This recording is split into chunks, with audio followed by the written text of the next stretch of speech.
So this week's topic, and I hope people chime in on this, is forgiveness. I know that it's one of the toughest things to do. It's one of the most powerful things to do, and yet not all of us can do it.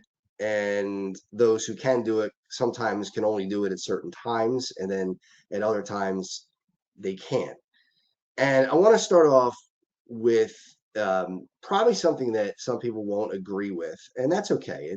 Because when we're talking about religion, and what we believe, we don't have a copyright on that, and we don't have exact answers on that. We believe what we think we believe, and that's what people should do. They should. But I'm gonna throw something out there that I learned from my parents that I wonder if would resonate with other people. And it's a story of the prodigal son. And the story of the prodigal son, who people who don't know that story, people who are maybe not Christian or just haven't heard that story, is when there was a man who had a huge amount of money, and he had two sons, and he, before he died, he gave his sons a lot of their inheritance.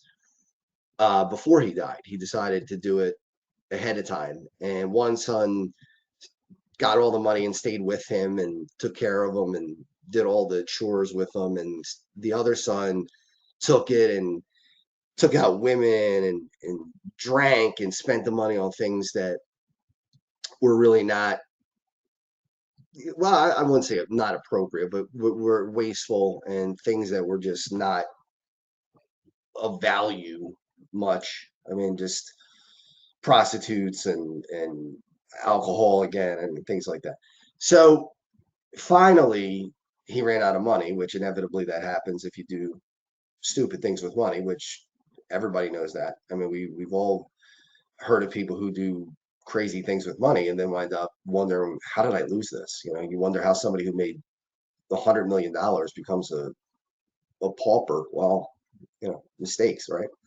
So he made a lot of mistakes, and by the end of the time that he had his lost all his money, he went to a pig farmer, and or a farmer, I guess, and there was he was asked to feed the pig slop, and that was his job, to try to make a little bit of money to get back on his feet again. And he was pouring the slop for the pigs. And in the story, it talks about how he was jealous of even the pigs, that they were getting the slop. He was so hungry that couldn't afford to feed himself, and he just yearned for even a little bit of the slop that the pigs were getting. So he was desperate. I mean, this is a man who wanted to eat essentially garbage just to stay alive, residual food, leftover food that was thrown away for pigs. And he finally got up enough courage to walk back to his father's house. And here's where the story, a lot of people end the story. They say the moral of the story is that you could always go back home, and that the father will forgive you if you apologize. If you come back and you're sorry, the father will forgive you. And I don't think, and from what I've learned from very spiritual people, is that really isn't the moral of the story. The moral of the story is this: the father ran to the child, to the kid who had given up, blown away all that money.